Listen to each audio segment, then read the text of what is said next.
Morning everyone, I am in Burlington. It's slightly drizzling and I'm going to try to meet up with the local Coffee Outside group. This is really reminiscent of Portland weather.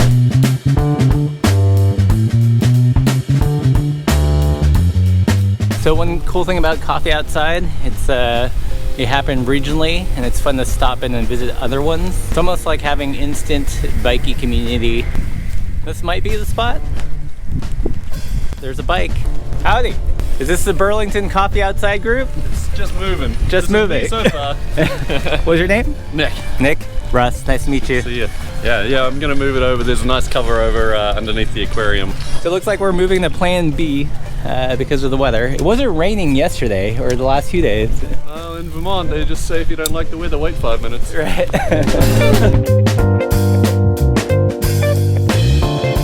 This is handy. As an organizer, you always need chalk. That's why you have kids. That's a total pro tip if you're going to host your own coffee outside. On the instruction it said new marina. The problem is I didn't know where the old marina was. Very localized. So is that a press pot in the painter? Or oh, it's a tea kettle. Kettle. Nice. A little easier to roll it out. Yeah. Get that real whistle ambiance. Nice. It'll be an intimate gathering. But there's never a bad time to have coffee outside, so that is true. Regardless of how many humans there are.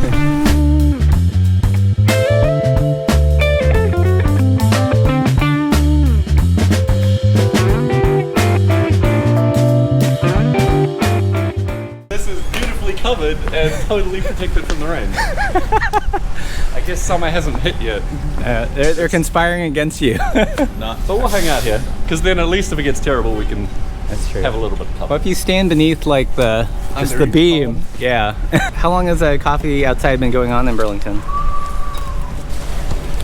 Well, inspired by you, it's been like a good 3 years now. Oh, cool. 2.5 years. Yeah. And we've pretty much operated every 2 weeks, rotated it around enough that it was on different days of the week, and tried to be consistent in one location.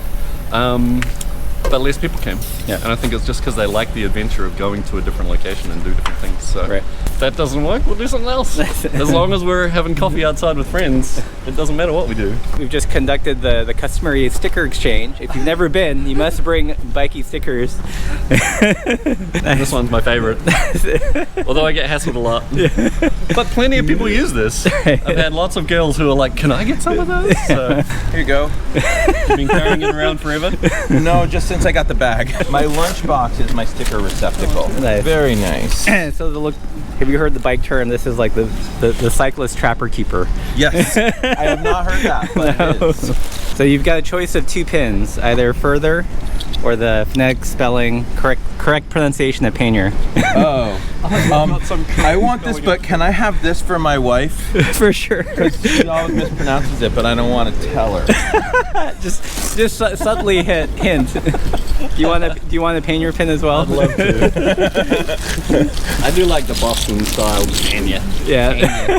Thank nice. you. Maybe that's the New Zealand style too. Right. He's brewing with a Kalita. Yep. Good choice.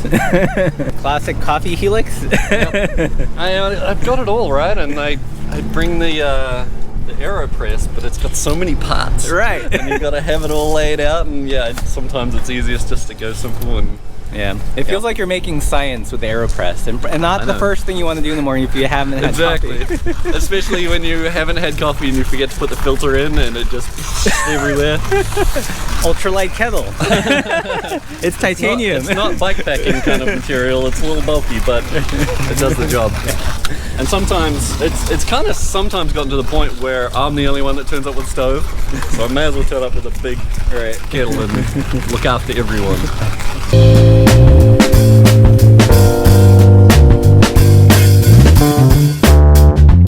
Russ Parker. Nice to meet you. Yeah. 8 weeks with it so far, almost 700 miles. Oh wow. Yeah, it's been a car replacement, like a total car replacement. So this is Liam. What's up? Howdy. Nice to meet you. Yeah. Russ and RJ. Nice to meet you.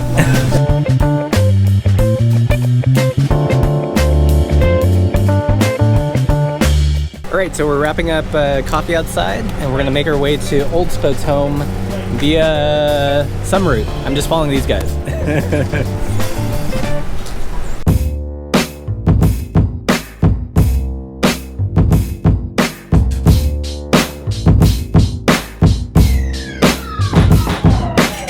So we're riding along the waterfront. This is supposed to be a newish trail. They're doing some cleanup. It used to be light, or it used to be industrial over here, and they're just making it more accessible and pretty.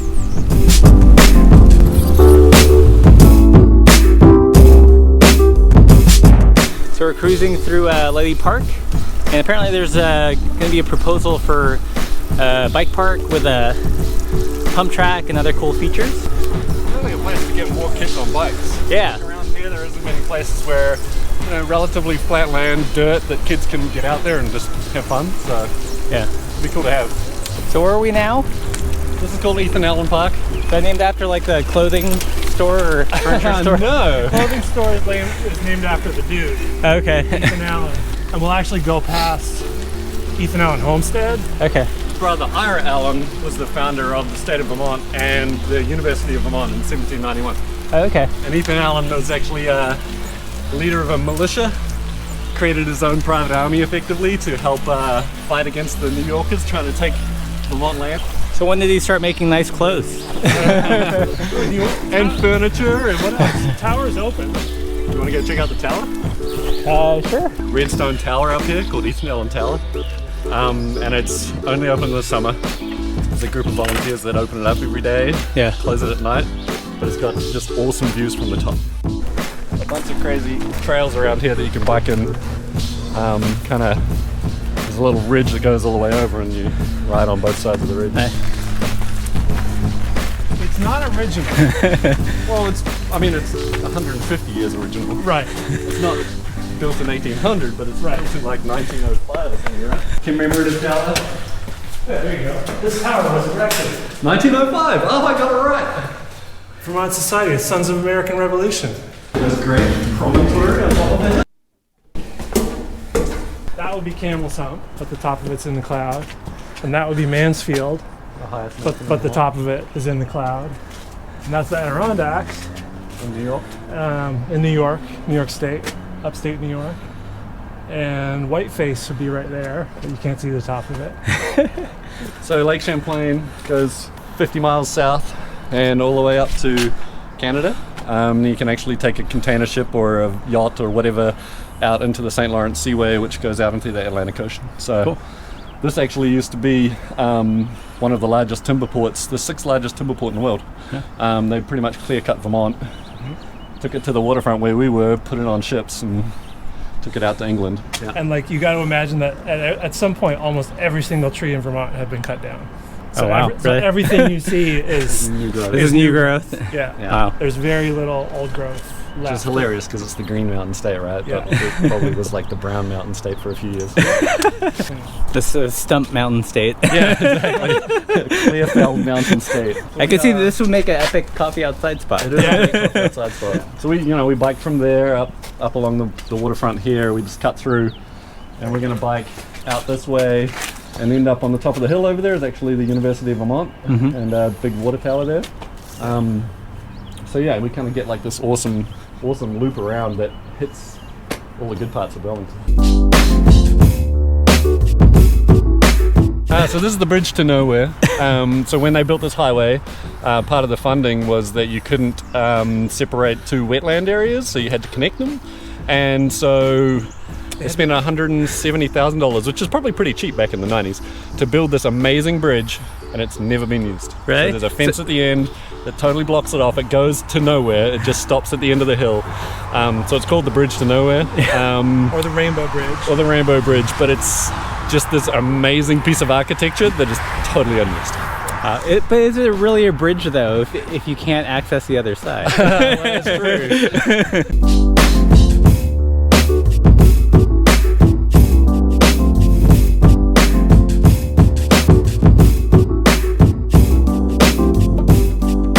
Alright, so we've just rolled up to Old Spoke's home. Hopefully we can get a little tour.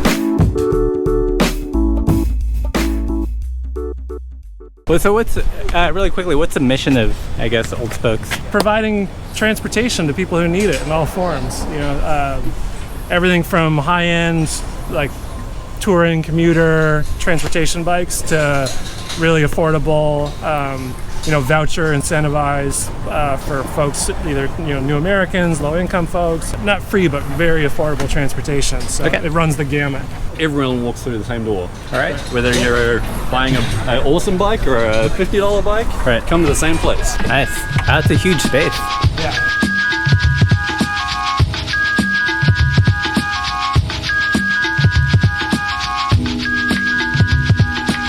Transformation is crazy. Like none of these windows are here, these doors were in here, all these holes are blown out. They have a bunch of different programs like a mobile bike repair and stuff like that. The mobile repair unit, the free bike day for new Americans that they do. There's the Bike Bonanza, which is a holiday bike giveaway. So I'm not 100% sure on the numbers of like how many bikes get given away a year versus how many just get serviced and sold. But I think there's thousands and thousands of bikes that have gone out in the community over the last decade. A pretty good diversity of bikes. These are, they've got Urban Arrow, other kind of, Metro Feeds. This was made in Portland. Different e-bikes, adventure bikes. This is the mobile bike repair. Oh, that's so sweet. Whoa. Nice. So yeah, it's got I think two full tool kits, a stand, and it's just a e-assist extra cycle edge runner with the Bosch wheel drive. So this rolls out to some of the affordable housing projects. But then if you're like a corporate employer and you've got like a bike commuter program, like folks like Burton or Dealer.com, they'll call and say, hey, can you bring the mobile repair unit to our commuter day? And they'll go and service That's a right. bunch of employee bikes. These guys are the bomb. Yeah. They're so good. I mean, the mission is just get people on bikes. Adventure bikes or second. Here we go. What we do and why we do it. We believe there's a bike for every person and every purpose. Bikes heal, bikes mobilize, bikes empower, and that's why we're here.